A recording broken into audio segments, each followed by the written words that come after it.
Hi, ladies and gentlemen, and kids, if they kids watch the show. I know kids don't get into UFOs very much. This is Dave Emmons and a strange reality show. I'll say that again and clear my voice. Dave Emmons and a strange reality show. Got allergies, Steve. That's what's affecting. Oh, year round I have them. I don't know if anybody else has that problem, but I have year round allergies. But sometimes I get a flare up, and more of that makes you feel like you don't want to do anything.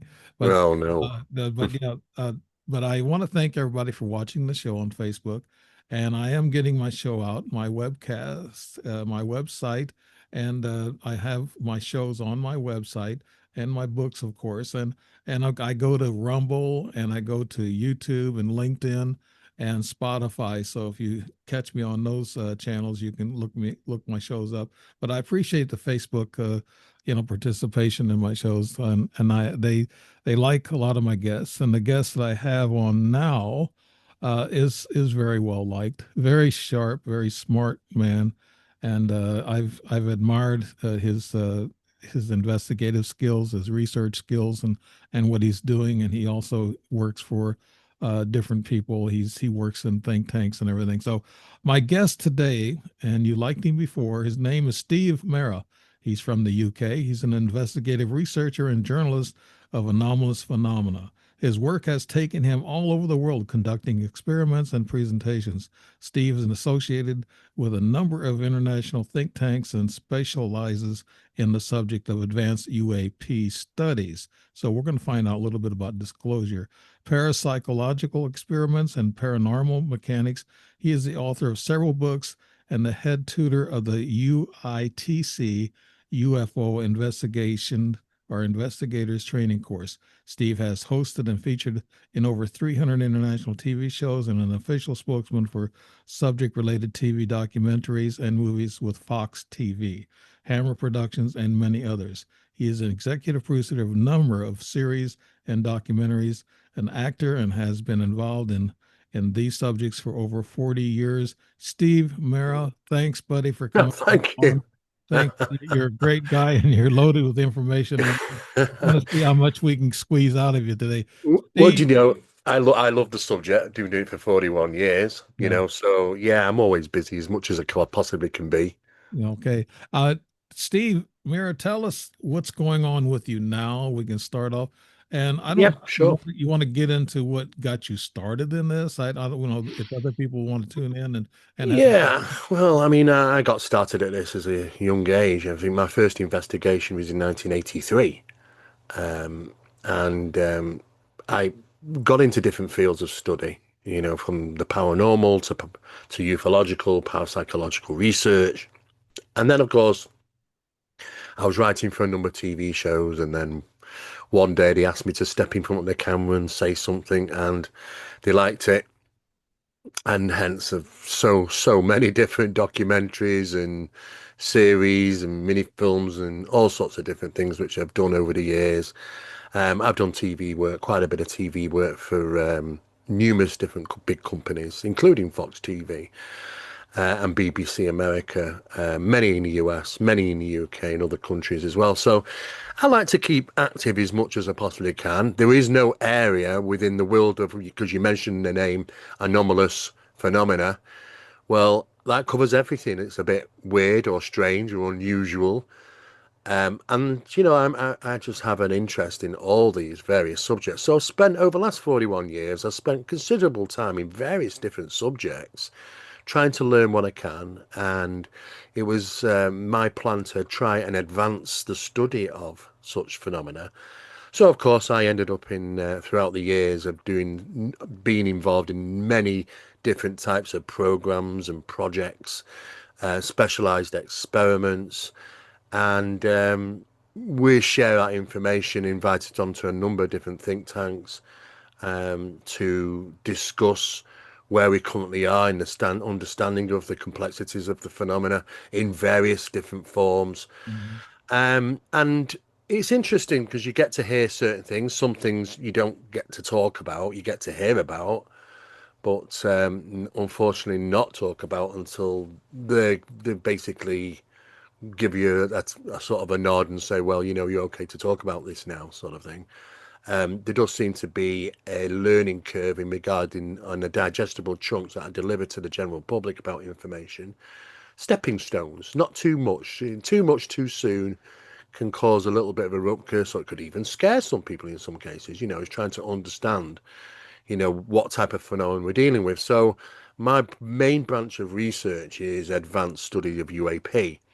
Though that, it started many years ago when the topical stuff was just UFO, not UAP, but that's where I'm paranormal mechanics. So it's about how do things happen, what can cause these things to happen, how does it work, what's the mechanism, how do UAP interact in our physical reality, and what can we expect from them? So what have we learned?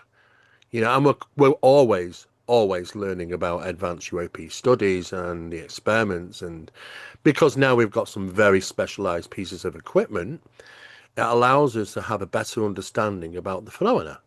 Right. And but it's like anything, every time you've realized something and you discover something, 100 more questions are developed. you You know, had a little yeah. slip up. I don't know if it's a slip or not, but you're giving us or giving me. I don't know, I caught it, but a lot of probably people out there will catch it too. What you're saying that they don't give out a whole bunch because they don't want to scare people. So are you saying this disclosure is being batched out by certain batches or What I can say is there is a narrative being pushed by a number of people that have been professionally selected to dilute situation or push you down a slightly different path of belief in regarding what the phenomena truly represents. And that's problematic. And these people get a voice. These people are usually have worked in some type of military background at some point in their lives. They've been approached, they've been assessed and asked if they would deliver certain information pertaining to the subject. They're given a voice, they're given TV appearances and screen time. So they get a lot of help and support to deliver that information.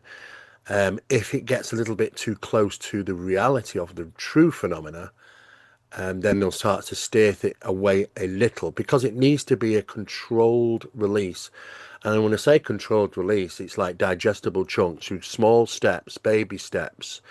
Because the problem is now we have a many scientists that are coming forward and offering their assistance in regarding the study of UAP, and what we understand from the physics of UAP would scare a physicist away. So we have to gently ease them in, because if we just dropped it onto the laps, they kind of think, wow, do you know what? It doesn't even make any sense in regarding the physics that we understand. How is a physicist even to deal with this? So they don't want to scare these people away, these scientists and academics. So it's slowly, gently, they're getting little pieces of information, and eventually, over a period of time, the conditioning process means that they're raising the bar so that the acceptance level rises and rises to the point where you can deliver good information to them without actually, them going thinking, wow, this is a bit too crazy for me. I don't want to get involved. So it's yeah, it is. There is a control factor to this in regarding what we might see on the media, should we right? say, in the news and that sort of thing. Steve, you're involved in think tanks, and this congressional, I guess, committee that we have for disclosure, Representative Luna and Representative Comer, they seem to back off and not actually say what. Actually, Representative Luna has given out a couple of indications that yes, UFOs and ETs do exist. She said they think they're interdimensional beings, Well, and this is part of the narrative change. They wanted to do this. It started I actually knew about it before it was put out to the general public that that's the angle that they were going with. That they want to replace the reference to extraterrestrial with interdimensional, and change the reference ET to NHI, non-human intelligence. And this was the first stepping stone of changing the narrative, because we've sat on this narrative, and I'm not going to say since 1947 because it's not true.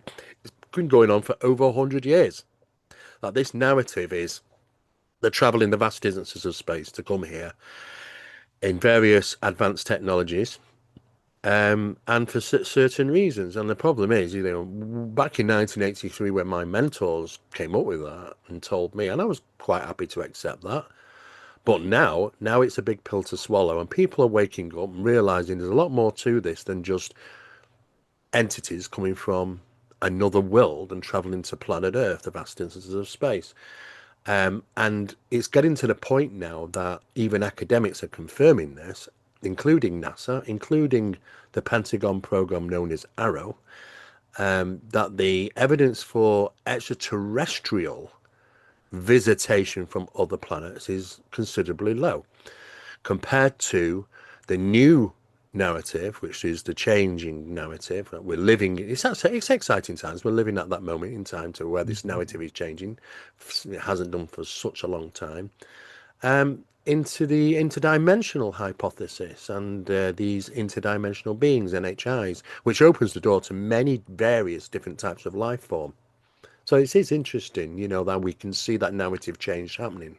Right. I heard the Pentagon say something here a while back, about a week or so ago. I watched the internet. I watched like TikTok and Instagram. They come up with these short videos about, okay, they said there is this one colonel or something, and he had a UFO over his shoulder, and he walked towards it on the internet. And it looked real, but AI can actually do a lot of different things. And he said this is Area 51, and this is one of the craft we've have here in storage. And he said we'll talk more about this. He says as President Trump releases more information. I keep thinking that this internet thing is just drives me crazy. You look at it and you say, "Oh Yeah. my God, what are they? I said, quit Yeah. lying to us." Well, you know what? There are a lot of people just sat at home just creating these things for a giggle, for a laugh, for attention, for good views, even monetization. Mhm. But there are also professionals working for establishments that push out disinformation on purpose. Trying to discern the difference between these is next to impossible. Mhm. And now with the capabilities of not just AI, but advanced AI software and systems, it's next to impossible to identify anything as authentic. I mean, if you just think at some of the big blockbuster movies, and we watch these things and we think it looks so real, Mhm. and you get caught up in it because of the realism of it, when in fact, none of it is probably real in some of these movies that we see. So this is the problem we live in now, is that it's not become solely the priority of a good case, be it a video or photograph. Because if you go back many years ago, before we had AI, before we had all this, the internet even, and before software was around that could create or manipulate photographs and video, it was a lot more authentic to get, when you get a video and a photograph, to be something more authentic. However, now the priority isn't another video or another photo, because it's only really adding another stone to the mountain we've got, and we're not gaining anything extra from this. It's always interesting to see, but trying to discern what is fake and what isn't, it's not, even the professionals can get, fooled by this now.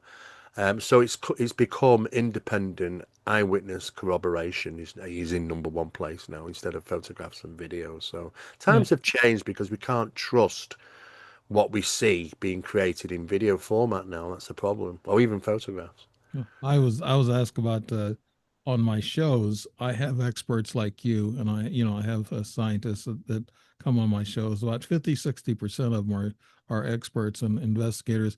But I kind of like having like experiencers on to explain their stories and open up, Yeah. to the public. That's part of our public disclosure, I'd say. I Yeah, heard a story, and I'd like for you, Steve, to confirm it.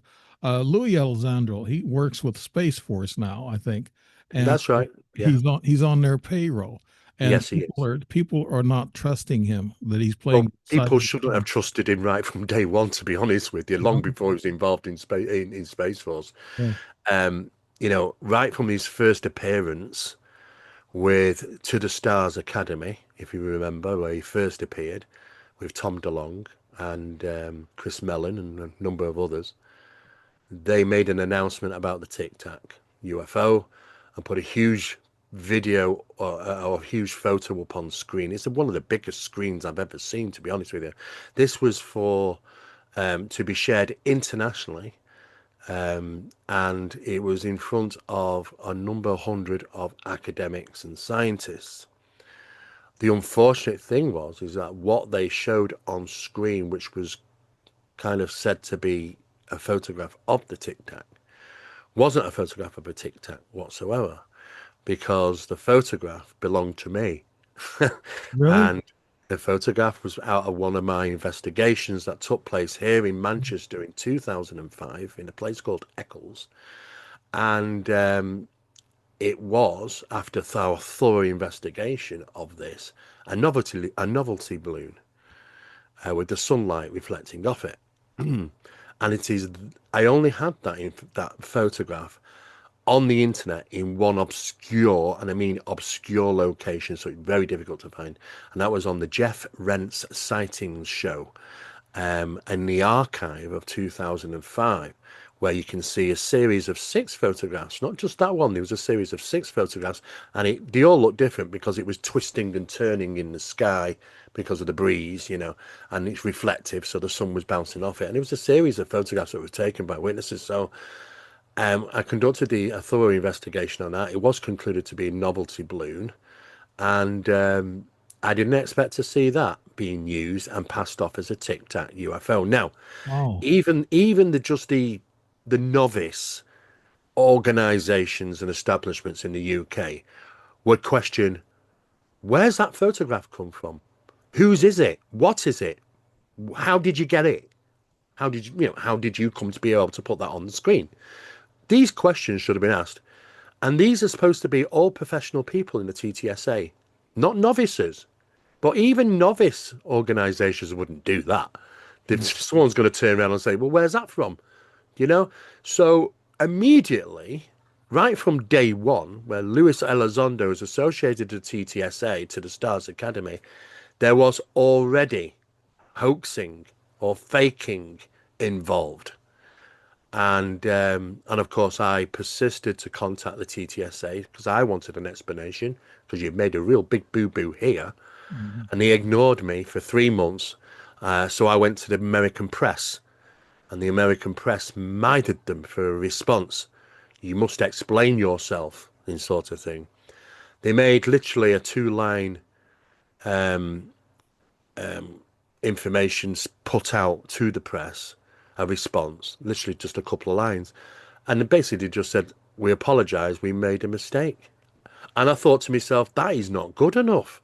These people are supposed to be, you've got the defense, ex-defense secretary there, and you've got experts, academics, scientists, all those people, ex-CIA guys that worked for the TTSA, and not one of them thought to ask the question, or not one of them. Of course they did. They knew about it, but they tried to pull the wool over our eyes in regard to it, and I was on them. So the press, the American press, I had to go to the American press to press them, in a sense of speaking, to push forward, give us an explanation. And it was a very, very lackey, very poor explanation, just to say, we apologise, we made a mistake. Well, unfortunately, that's it. It's game over for me. No one should have ever trusted these individuals moving forward, or the organisations they're associated with. And for me, that's been like that from day one. And I've found many, many things. I mean, it was only about a few weeks ago that Louis Elizondo showed a photo. He was given this at a conference he was doing, a private talk in front of the American flags and like the Washington seal and things like that. So it was made to make very official. And he shows this piece of paper up and he says, this is a 1,000-foot flying saucer. And you can see its shadow on the ground. Well, I Googled that and I started looking into it because like I do every time when it comes to Elizondo. And it turns out that it was not a flying saucer, which was 1,000 feet, and it was not the shadow.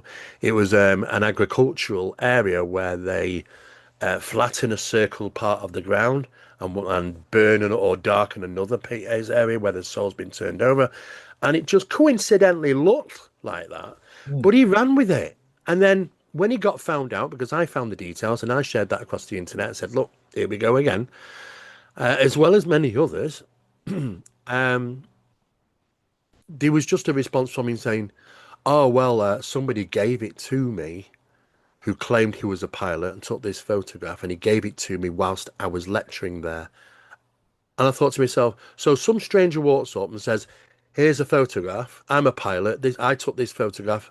It's a black and white photograph of a 1,000-foot diameter flying saucer with its shadow on the ground. And you go and talk about it there, and then you don't check into it. And he shows it to the public as a matter of fact, this is evidence. And I thought, you just don't do that. There's no professionalism there. You just don't do it. Anybody could. And this is what I mean. I don't even know if that story is true, to be honest with you. But again, found out about disinformation. It's not looking good. So, of course, he's moved through various different departments, or should we say, places where he has been associated with. And now the latest one being Space Force.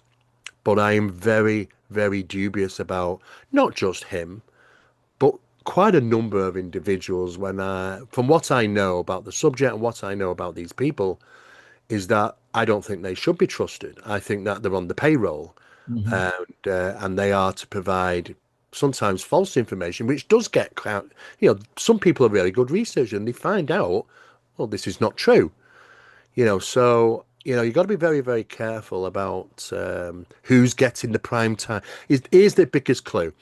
If they're getting prime time TV spots all the time, that the media are always showing it, and they get a voice and they get them huge amounts of views, then they usually not sincere. They usually are pushing disinformation, because the people that do push information or disinformation do get a lot of support. Right. I got a friend on Facebook, and I've talked to him by text only. Tried to get him on my show, and I've had somebody tell me, "Well, he's afraid to come on your show because you might ask him the wrong questions." I said, "I don't ask people wrong questions, and you know yourself, Steve, Yeah. that I don't pin anybody down." No, absolutely not. You know No. what? People ask me all the time, Dave, about certain questions, and I'll know the answer, Yeah. but I know that I can't give that answer. Right. Yeah. And I So understand. I'm not scared off by this. Right. I'll turn around and say, unfortunately, that's a really interesting question, but unfortunately, from the information I know, I can't share that information yet. And yeah, great, that's fine, move on, But I would never steer away from doing a show because I might think I might be questioned about something I don't want to respond to. I'm quite happy to turn around. Never say that you can't do that. You can always turn around and say to somebody, unfortunately, from what I understand, I can't share that information at this moment in time. Doesn't mean you're not going to get the information, just means at this time. Yeah. Let me see if I can confirm a story. This is the guy that I'm talking about is Dick Doty, and he's well known in the ufology, and he's had some work with the government, and he knows a Yeah. little bit about the subject. And he's also called in on think tanks like you are and everything. Yeah. You might know him. I know Rick very well, better than you think I do. Yeah. And I think Louis Alessandro asked him to go to work with him at Space Oh, Force, and not chance. he turned it down. Yeah, So, of course he would. Absolutely. He knows Steve, the do score. you know that story, Steve? Oh yeah, I know the situation very, very well, first handed. Yeah, absolutely. And Rick's is, I totally understand his situation, and I totally agree with that. I know about his work, and we are very good friends. We've worked together on numerous things. When I first met him for the very first time, going back quite a number of years now, I remember him listening intently, and I knew he knew stuff. But this is what when I know that the level of the work he's worked in, and he may know the level of work I've worked in, but I know he knows stuff what he doesn't talk about, and vice versa. But when I did say something, he was like, "Oh," and he mentioned this person's name, who's right up at the top of the list in regarding the UAP government programs. And he said, "Did this guy tell you that?" And I said, "No." I said, "This is my own research." And he said, "Ah, right." And he'd been told the same thing and heard the same thing. So basically, we reached our own conclusions. So yeah, so we hit it off really well. And he's a lovely guy. And despite what people might say, "Oh, you can't trust him because, it was his job to."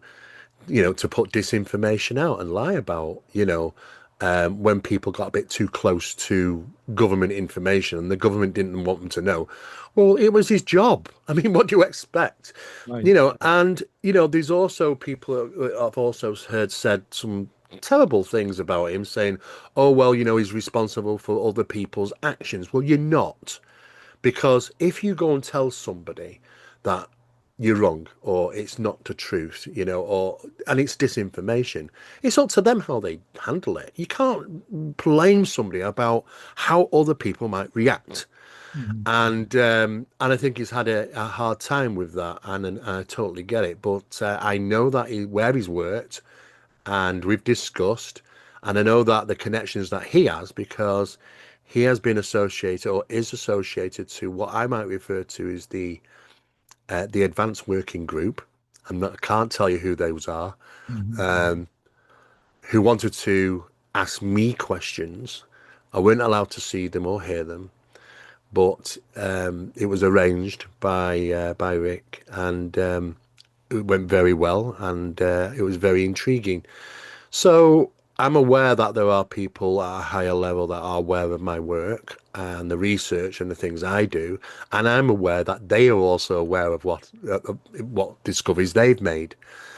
And it's always interesting when you spend all those years doing these type of work and you will suddenly realize, okay, this is interesting. There's another party out there that knows what we know, and we haven't told them, so they must have worked their way to conclusion just like we did. Mhm. So we'd like to go and shake hands sometimes and say, okay, who are you? And how do you know? And then you realize we've both reached the same conclusions through the experiments and the research over the years. So it gets very interesting. By far, my research, what I'm involved in, is known by quite a number of people in certain areas, high areas. And I'm aware of some of theirs, so we have a respect for each other, should we say, in Yeah. regarding how we deal It's with that. kind of like departmentalized, like they have at Area 51 and other secret places. Yeah, And, sure. the person in the next cubicle don't know what the person is doing. Yeah, Next. I've worked in that areas, those Yeah. areas where there's been compartmentalization, official secrets that's signed. I've worked in those areas about certain technologies, and it was about technologies. And people who I'd worked with, which were good friends, I didn't know what they were doing. They didn't know what I was doing. I weren't allowed to tell them. They weren't allowed to tell me. Mhm.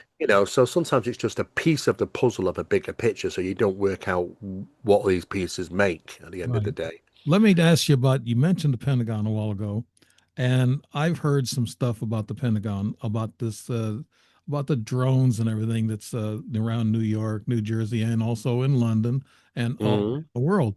Now, they said, and even Trump said it, just like Biden said it, he said they're FAA approved drones and they know who they are. They're not enemy. We have no fear of them. mm. And then I heard just a week or two ago that the Pentagon is concerned about these drones because they don't have no defense against them. They can't bring them down with those little frequency guns that they got. And Yeah. yeah, Yeah. they. So, what do you know about the Pentagon, Steve, that you can tell us about? Okay, so what I can tell you is, let's just, I mean, we can focus all the world, all around the world, but I think probably the most significant location affected was New Jersey. Over 300,000 witnesses in Mhm. New Jersey, thousands of pieces of videos and photographs, and it was a multitude of things going on. Now, someone somewhere knew that there were certain things going to be taking place in the skies. And some of these may take place over military Yeah. locations where there's weapon housing or things like that. So, which is common for military bases. Anyway, it started with phenomenon. I mean, talking about true phenomena being witnessed in the skies, which caused a big concern because people are out there filming them. people out there shooting them, believe it or not, or trying to at least. But the true phenomena was witnessed in the skies over New Jersey. So I believe a very can I say this? Yeah, I can do. A plan was put forward to dilute the situation. I think as fast as quickly as possible. And the best way to do that is we know this phenomena appearing in the sky. Let's also launch our toys. The toys that the general public of the US do not know we own or have the technology. Yeah. And they put them up in the skies as well to cause mass confusion, knowing that the FAA are going to make an announcement to say, we've cleared them. We know where they're coming from. Well, yeah, the drones are coming from the military establishments. That's where they're housed. It's not like, oh, well, they're seen in the skies over military. Well, yeah, they will be because that's where they were coming from, and many other places. The thing is, we had both phenomena and them in the skies, but it was a very clever psyops, in the sense of speaking, to dilute the situation because the FAA came out and said, "Oh, well, we cleared for them for fly, and we know where they're coming from." And basically, they might as well have just turned around and said, "Everything in the skies over New Jersey is ours, guys. Don't worry about it." And that's basically what happened. And of course, did dilute the situation very quickly. People weren't talking about UFOs or the phenomena in the skies. People were talking about it's all under the same banner. It's all US secret technologies. I mean, they've got thousands of these things in multiple shapes and sizes and various colors, and they do it on purpose. They design something completely different than the next model, because it causes absurdity. You can't understand what you're seeing in the skies, confusion. Mhm. Perfect. But advanced technologies, of course. So everything got diluted and everyone got put under the banner as US secret tech. And everybody kind of went, yeah, okay, I kind of get that. I understand. And completely dismissed the fact that there was the UFO or the true phenomena appearing in the skies, not just in New Jersey, but a number of other places as well.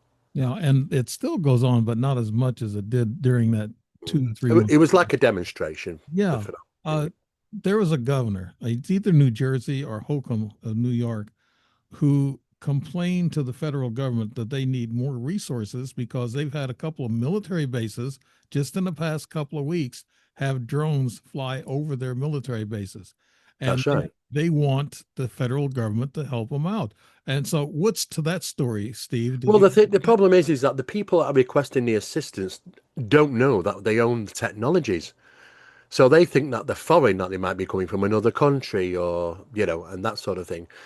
When in fact it is very likely to be US owned, but you don't have a need to know. A governor does not have a need to know. He's not going to know. He's not going to be told. So basically, he's going to consider, I've got these strange foreign objects. They're over our military bases. I don't know where they're coming from. I don't know if they're from another country. It could be, it's very worrying. People are asking me questions. I don't know what to say. I have to respond to this. I have to ask questions. But the thing is, he not deserves the answer because he doesn't have a need to know. Only the people that need to know. It's the way compartmentalization, just as you said, and the secrecy. You've got to consider when it comes to these technologies, when we talk about billions or if not trillions of US dollars going into the black budget program, it is not the majority of that money is not for the development and scientific study and manufacture of advanced technologies. It's to keep the secret. It's Yeah. how much does it cost to keep people quiet, defense contractors, people that might know, and that's where most of the money goes in keeping the secret, as opposed from what they're making. Yeah. Well, you said governors and states don't have a need to know, but the president and Biden and Trump both said it's going to release information, but they didn't. And No, Trump is still not releasing information. Neither is the Pentagon. The Pentagon has some concern about the drones because they want to know how to defend themselves against them. But yeah, who who's telling these people not to release information, Steve? it's not that really. I mean, it's the people that are trying to make a great effort to get information out, and we just say the Pentagon, don't we? Which is just a building, Pentagon. What's important is the people that are acting upon it in there. And these elected individuals, however, they don't have a need to know. They even the presidents have a need to know. I think there's only, you can count on one hand how many presidents in a lifetime of US history have had an information more than the average individual. And that's only because, some of them were, ex-CIA. Some of them were high-ranking military officers. So some of them did have some information. However, these just elected individuals, like Trump, for an example, I mean, I know it's not. I know that he might say, I'm going to get an answer. And there's no way he's going to get an answer. And if he did get an answer, it'd only be redacted. And if it wasn't redacted, then there'll be a seal of national security across it, big red tape, and you won't get to find out because it'll call it its defense significance, its national security. Right. So he isn't, even he doesn't have a right to know, a need to know. It's not necessary. It's best to keep the public in the I wonder what it is mode as opposed to what it is. But I think everybody will accept the fact now in the 21st century that the US has an incredible amount of advanced technologies they've been sitting on for many, many years. And sometimes it's going to rear its face. We're going to see them. Initially, we might think they're UFOs, but then, when people turn around like the FAA and say, "Oh, well, more or less saying they're ours," then people are just going to go, "Ah, yeah, kind of realize, yeah, that's probably true." But the whole thing about diluting the situation that there was true phenomena in the skies as well, it worked. It's a great plan. Mhm. It's a very successful plan, and they've been doing these types of operations and psi operations for a very long time. Yeah, but a lot of people are getting smart because they're saying that these drones stayed in the air for 8 or 9 hours.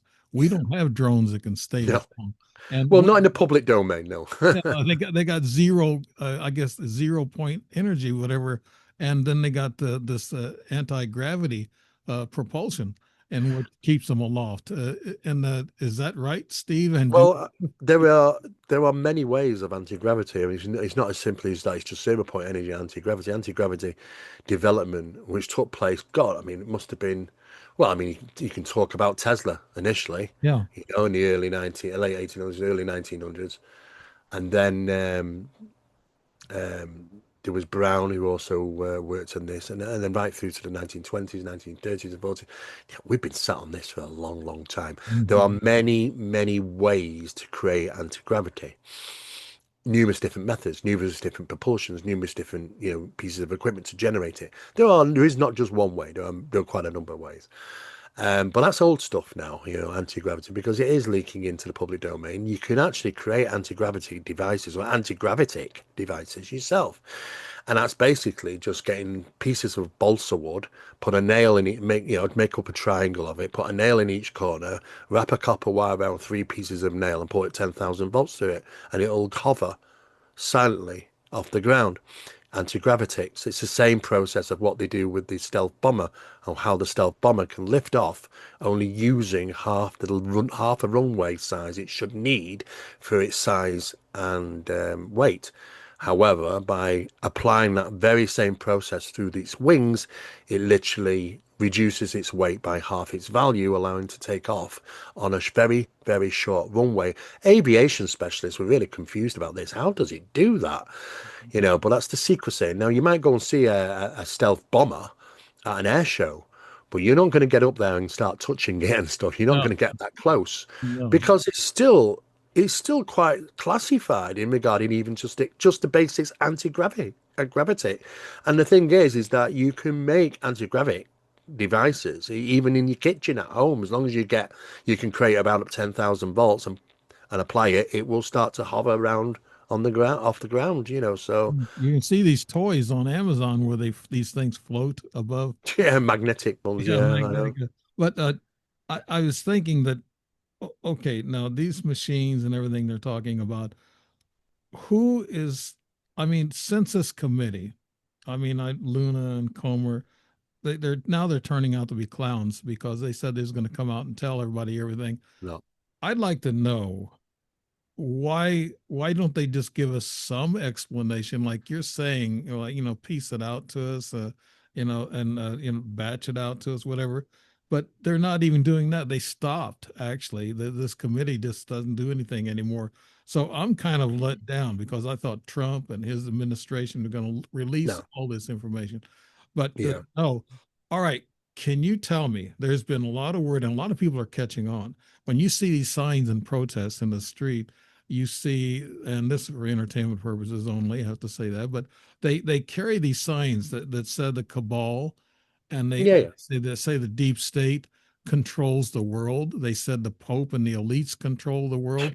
How much of that do you know, Steve? That's Well, I don't think it's not that, because I'll tell you, the most important, influential people in the world, which have enough power and clout to make such important decisions where people will jump to, you'll never know their names. Never. So Mhm. when every time you hear people saying, "Oh well, it's the Pope, or it's this, or it's that person, or whatever," it's just not true. It isn't true whatsoever. But you know what makes really interesting stories? So people are always coming out, and it's basically the thing is, people know there is something and there is a body. Yes, there is a powerful body. However, it's totally random as to who these are. We know that the Vatican got huge amounts of power. We know the US government have, or areas of it. But it's beyond even that, because these are listed names and these don't even have listed names. You don't get to find who these people are. You will never see their faces. You will never hear their names. And those are the ones which are responsible. And you can't walk around with that one on a board because there's nothing to put on the board, you Mhm. know. So the protesters have to go as best as, oh, well, I believe it's this or I believe it that. And that's become a popular, quite happy for people to, let them go on with that. We don't mind because it's not the truth. But I know that there are some people that have, been in certain high places which are very influential, and steered many different adventures in regards to technologies and stuff. But even then, I think that, you do get people which are puppets and they basically have to do a certain job. Right. And but eventually, somewhere across that line, you'll have the person who has to deal with the public, the media outlet. And sometimes it's I don't trust that person. Well, it's not that person. It's this. It's beyond him, beyond him, beyond him, beyond him. So far in the distance, you will never know who that the puppet masters are. Right. And That's the they secrecy. pick on these, the CIA has a method of doing all this too, that there's layers and layers of people and contacts to the person who actually does the job, and they don't know anything. They're No, being paid for something that they don't even know where it's coming from. They don't exactly. name. Yeah. So that's what's going on with all these Oh elites. yes, Yeah. yeah. And you can't put the pieces together, and that's how they like it because it's the best way to keep secrets. Because they've hired psychologists and all sorts of things many years ago. They know how humans act. Humans find it very difficult to keep a secret. They do. It's not in our natural instinct to keep secrets. It's not good for us in the psychological way. We know this. So they have to prepare for the fact that, well, if you decide to come out and talk about something, then is it going to be impacting? Well, no, because we're going to make sure that what you do know is very little, so that you've got nobody else to point out to say, oh, well, they must have known or this, that. So they keep it compartmentalized and it's very secret. It's a very clever method of how to control the situation. What the biggest problem is the information put out to the media sources, to the voices, who have been guided and assisted by US government and other programs, allowing to do so and reach big audiences, is usually taking you in the wrong direction. That because the phenomena represents something much more than what people believe it to be. Mhm. But at some point in time, people are wising up. They know something's not right. And eventually you're going to start getting some things coming through. So they have to prepare for that. Just as they did with when NASA went to the moon and they had to get some analysis from the Brookings Institute. And the Brookings Institute wrote a report and there were two interesting paragraphs in it. He said, well, they want to know if we find something, evidence of extraterrestrials or advanced technologies out there, do we tell the public? And the Brookings Institute said, no, you don't tell the public. But what was interesting was the next paragraph. It said, but you have to prepare them. So the idea is that the drip feed process is that these things are with us and they're interacting with us, and we live that every day on. It's in Mhm. TV shows, on TV, movies. It's kids' toys, cartoons, all sorts of things. Can't get that narrative out your mind. They've done a very good job now because when people say we might be having extraterrestrials visiting planet Earth from other planets, people go, yeah, I kind of realize, I kind of already know that. Yeah, it's not, it's been saying that for years. It's not a big deal now. It's not like we're going to go into shock and awe. That's because the drip feed worked. It's prepared us. Our acceptance levels are a lot higher for this now and say, oh yeah, it's not big a problem. People might go and see a UFO in the sky and they might tell the friends and the family and a couple of days go by and you'll never talk about it again. Mm. Now let's get into the occupants of these UFOs, UAPs. How much of the ET sources do you know, Steve, or what you can talk about? I even the mainstream media is talking about, the reptilian ETs are controlling the earth, they're underground, and they have other, a couple other ETs that are with them, and they got the humanoid ETs, in which I just showed you a video in Yeah. which I'm almost positive this one is, and they come in different forms, and then they Yeah. they they mix in with us, and we don't know who they are. So how many do you believe in that theory, Steve, or have you done any research, and if there Oh are yeah. humanoid Yeah. ETs with us? I've done a lot of work in this area. A lot of it I can't talk about. What I can say is it's not what you think. And it's a shame that I can't go into too great a detail, but there are over 6,000 varied entities, despite how many people you will talk to in regarding, oh, well, there's, it was recognized that there were 42 of these or there were 64 races of this, that. It's absolutely all rubbish. There's over 6,000 varied entities which have been fully witnessed, documented, good cases, even by authorities and pilots, etc. But so we have to think, okay, so are they coming from 6,000 different planets? Why are they all bipedal? Two arms, two legs, two eyes. I mean, we only got to go to the bottom of the North Sea to find something that really truly looks alien, and that's just the North Sea. If Really? something stretches across the universe, not in our solar system, it's pretty quiet, our solar system, then we'd expect huge diversity, but we don't. We get two arms, two legs, two eyes, generally a bipedal creature like a human, just looks a bit different. And they all do the same sort of thing. They all got the same level of technologies. They all fly around in the same things. You know, it's like a scene from the series Star Trek Yeah. because they're all bipedal. They've all got the same type of technologies, and they all come from all these. It's like a Star Trek episode. Now, the people at the top realize that this isn't the case. What we perceive it to be, we might is exactly what they want us to perceive. That all these different aliens coming from all over different planets around the universe just to come and see little old laws.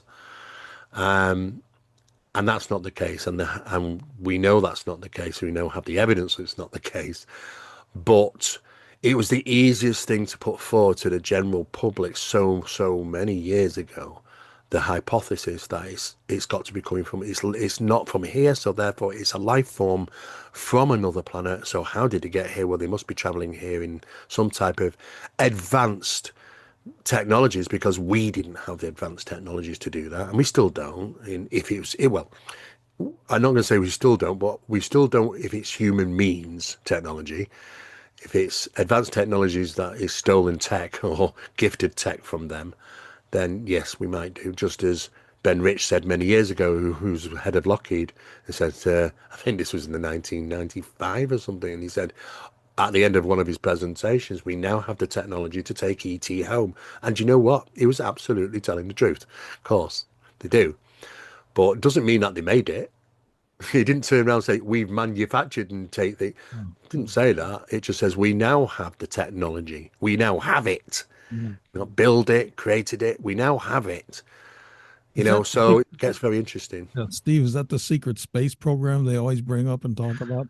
Well, yeah, I mean, there is. There always will be a secret space program. There's a secret, there's even a secret aircraft program. Mhm. So, and it's understandable. I mean, we talk about the SR-71 and the U-2 and all many other things, even the stealth fighter, which was manufactured in 1973. We didn't see it until 1996 and during the Gulf War, and everybody went, wow, what the hell is that? They've been flying that for 20 odd years, in secret. And it probably got identified sometimes as UFOs. What the hell is that? And it's very strange. Can't pick up on radar and this, that, and the other. However, even that's old tech now. And we're talking about Aurora and Halo, high agility, low observability aircraft, and other things such as Venture Star and many other things. So yes, there is a secret program. They do have certain technologies, but that is away from the public domain. It's not the level that we think technologies are. Right. We're right down here when it's right over there, but it's going to take a long time to get Well, this it's information. hid- It'll come out very slowly. it's hidden in history, like they've been doing this all along. But Oh I yeah, I just saw the F-35 a couple of weeks ago make a vertical landing. vertical descent. Yeah, Yeah, yeah, and I was just thinking about what you were saying about knowing this anti-gravity, mechanisms. And this F-35 is a big, heavy craft, and it comes down on an aircraft carrier, and it comes down like I soft guess a landing. helicopter. Yeah, and then it I know takes soft over landing. Yeah, and just yeah. and So that's the stuff we know about, not yeah, the stuff we don't know about. So well, Trump even alluded to that. He said, "We got so many things that we can hit our enemies with." He said, "Weapons that you would never believe we have." So he has it some has some knowledge. knowledge. Yeah. Yeah, but it's not come from private skiffs, and it's not come from him demanding as the president, I need to know. It's come from associates Mhm. that whisper into his ear and say, "Do you know what? I was involved in this, and you've got some really serious toys, and this is one or two of them." He hears things, and he knows stuff that way. He's not given the information; it's just been shared with him in a non-official capacity. Yeah. Do we have an agreement with extraterrestrials, Steve?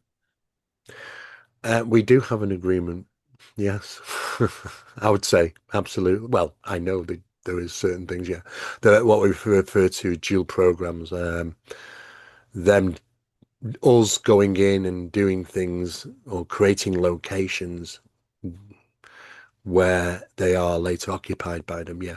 So in some, but I don't believe it's a US military in the sense of speaking. I believe it's a clandestine, secret faction of the military. Right. Not all of it. So we can't point our fingers and say, look, the US military behind all this. They're not. And most of them don't have a clue what's going on. It's very tight knit, but there are certain, I believe, clandestine fractions of military organizations, establishments which are involved in that. Did Yeah. that start with President Eisenhower back in the 50s? And what did they agree to? They would help us out with advanced technology, piece by piece. Well, it's very vague, isn't it? The stories. I mean, we always hear about the things, and it wasn't just Eisenhower as well, but it was, I mean, we hear about these meetings, and we'll share tech with you if you allow us to abduct people, Mhm. and we only need to abduct so many, but they broke their treaty and started taking too many. That was one. The other one was because you get varied stories. The other story is that, oh yes, well there was another race out there, and we can protect you against this race because this race is a bad race if you allow us to do this, and this. Yeah. And then the third one is if you abide to us in regarding what we require, we will provide high tech to you. So you've got three different varied stories here. The problem is that the evidence behind them are all weak. I'm not saying it didn't happen, but what I'm saying is that they're very weak. Now, even though that I do have a piece of video footage of one of those crafts coming down to land at, I believe it was Edwards Air Force Base for one of those meetings with a certain military people, as it came down and landed on the tarmac with two of them further up observing in the sky. Um, yes, I'm aware that certain things may have taken place, but you've got to also consider how accurate is the information that's coming out. So I do. But yeah, look, I believe it. Yeah, absolutely. That the phenomena has certainly outreached, to humanity, but not the average person on the street. Somebody who might can make a significant decision which might be in their benefit. However, the secrecy behind these things and the truth of it, or it gets mixed up, is very problematic. Like, excuse the pun, but grey area. You know, it's difficult. Now, do we still have men in black investigating people who might know too much or they don't want you to know certain things? Steve? Two aspects to the Men in Black. There is the government Men in Black, and is the phenomena Men in Black. Now, the phenomena is usually represented by odd-looking individuals that look kind of robotic or not quite human. Sometimes they have wires coming out of them. They don't act normal. They're astonished at the simplest of things, if it looks such as like a gas fire, for an example. Um, Sometimes they appear to travel through walls and doors.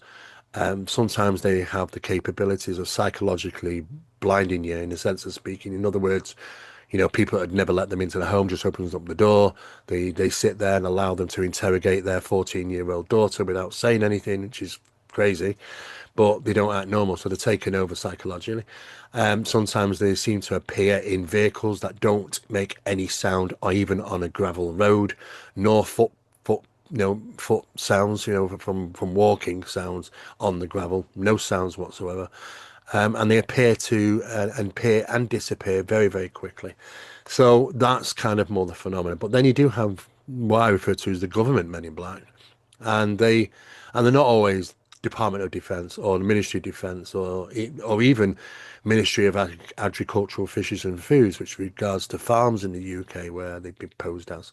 But there are many, many different types of officials, but they're usually well dressed, smart, usually in dark suits, usually dark cars. They show various different forms of identification, which will makes the job done. Flashing a Ministry of Defence badge or a Department of Defence badge on a ranch, just not going to cut it. A farmer's going to come out, a ranchman's going to come out, and with his gun, Mm. it's like, get off my land. It's not going to work. But if you really want them worried, you send a department which is responsible for the upkeep of animal stock and land, and have basically the power to close your ranch or farm within 1 hour. These are the people that will come out, and they'll use that identification because they know what ID to use to get a result. And these are just normal human beings, but they're working at a high level for somebody within the government, to get the work done or to subdue an event. So you got kind of two forms of Men in Black. The phenomena version, which you don't get much of now, to be honest with you. It was strife through the 1960s and 70s, mostly 70s. But it started to die down slowly, and by the reaching the sort of 90s into the 2000s and stuff, don't get many reports of the true phenomena of Men in Black, but more so normal human beings posing as Men in Black, should we say. What would trigger their investigation or them intimidating you and following you around? What type of information are they looking for if you say something or know something they don't want you to know? Do you know the different levels of information that they are triggered on, Steve? Yeah, I know some of these things. I mean, the first thing is, look, we've got to take in consideration that every UFO in the sky, or everything that you might see might be strange in the sky, is not a UFO. There is good reason that it's something that might be owned by the US military, even if it's an exotic aircraft or even a test flight of back engineered crafts. People are going to say, I've seen a UFO. Now, if they get wind that these individuals have seen a UFO, yeah, they'll likely send somebody out because they want to make sure you take a photograph. And if you do, I don't want you talking about it. I don't want it out in the public domain, this photograph. So they'll retrieve it, they'll deter information, they'll dilute the situation because they don't want these people talking about what they've seen, because it could reach out to other countries and they gain a better understanding of some of the tech or secret stuff that they're flying around in the US government. So yes, I can understand that. There are scare tactics that are involved, because they utilize fear to gain what they want. and that generally works quite well, and it has been successful many times. Yeah. Yeah, so I mean, there are, you could even say you could go even worse, but it depends on the seriousness of this. I mean, if you look at um, the incident with took place in December of 1980, and I'm not talking about the UK December 1980 Rendlesham case. I'm talking the Betty Cash Landham incident. Cash Landham. And they were driving home and they saw a strange diamond-shaped craft with a jet engine underneath it, surrounded with Chinook helicopters. It clearly was a test flight of one of these objects, which looked exotic, which looked, you'd say, is a UFO of some sort. However, they were badly affected with radiation, and even while I think it was not Betty, the other one that she was with, was in hospital suffering from serious radiation poisoning. The story has it that a military officer turned up, and she could have been, she thought she was going to die. It was that bad. And at even that point, the military officer turned around and said, "If you ever talk about it, this will be the last thing, you'll ever talk about," even while she's lying in bed. Yeah. So I've heard that from several people about military officers coming up to them, Air Force officers usually, and yes, they tell yes. them, they warn them, they said, if you talk any more about this, that desert is really big and nobody will listen. Yeah, well, it's true. These threats do work, and they did that. You did that in Roswell. That was where one of the military personnel were telling even a 14-year-old girl at the time, you Mhm. know, the desert's big, never be found. Other times they'll say bullets are cheap. They'll say all sorts of things which will cause fear, and you should fear it. It's not something. These are not false promises. They are things I believe. Some terrible things have happened to keep secrecy. So the whole idea of bringing UAP out, changing the narrative from UFO, is to try and forget the past. It's a reboot of the phenomena. Let's not think about the past. Well, they don't want people to think about the past because a lot of bad stuff happened, and so at some point somebody should be accountable for that. Especially when people suddenly disappear, because they knew too much or said too much.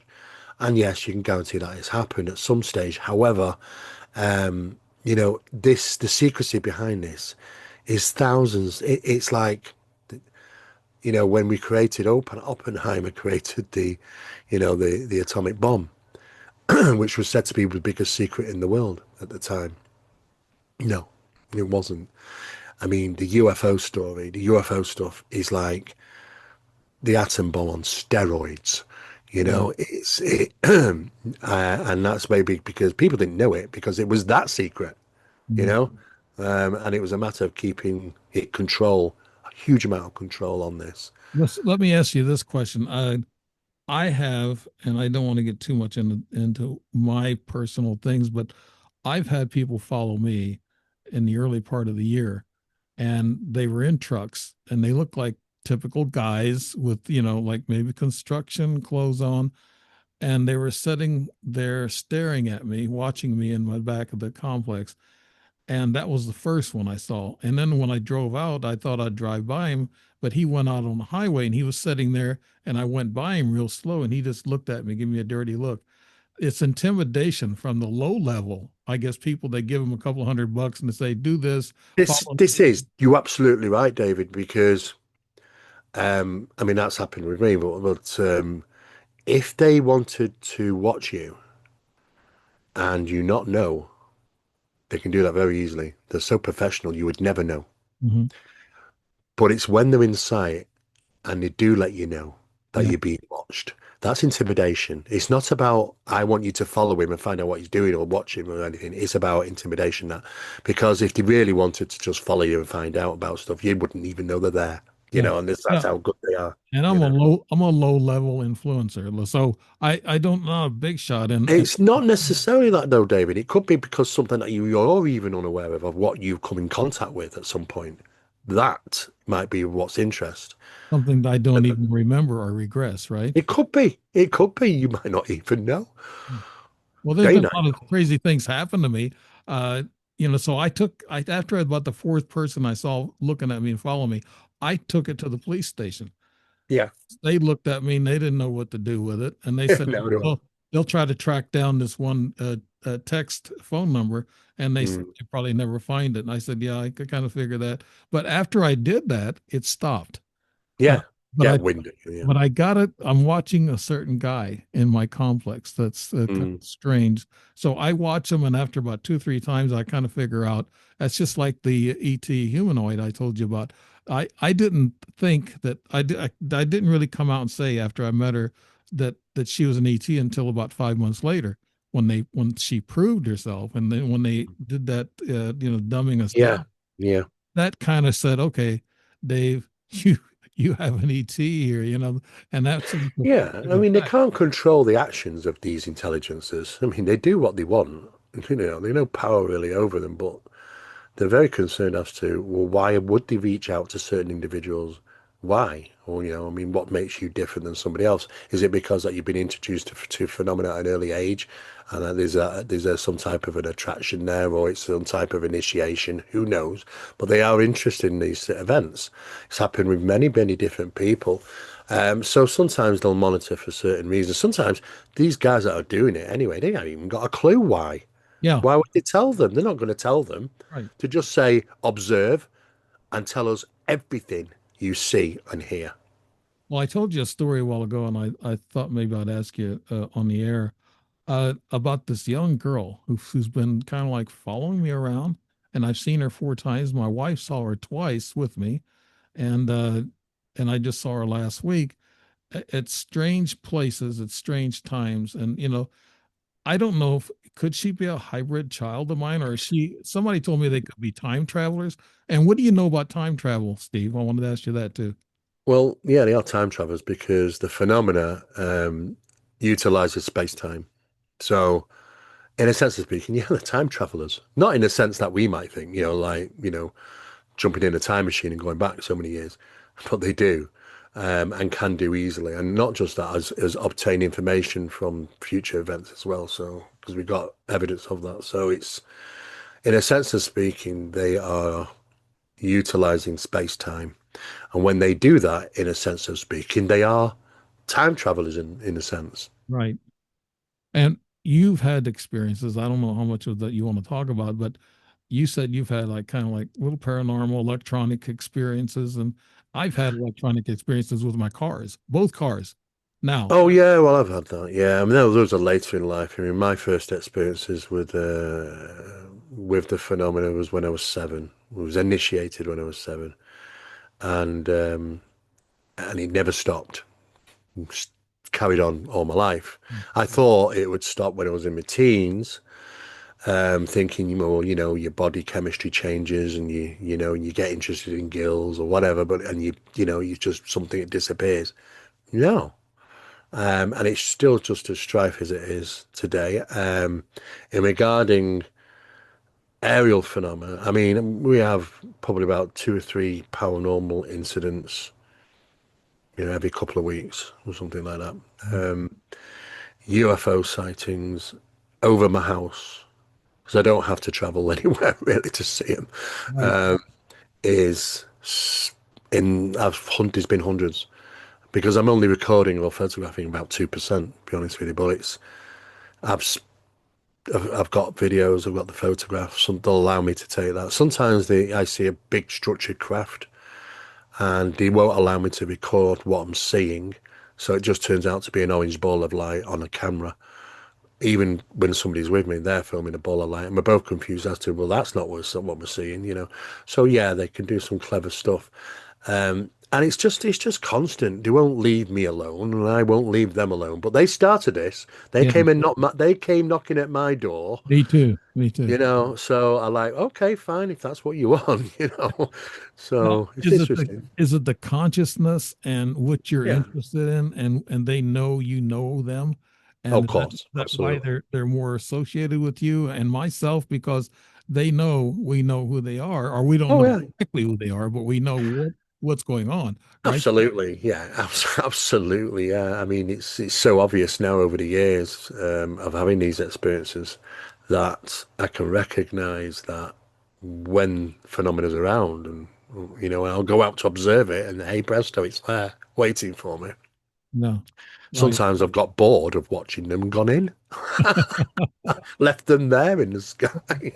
I've seen, so I don't pay attention to orbs anymore, like you're saying. It could be anything.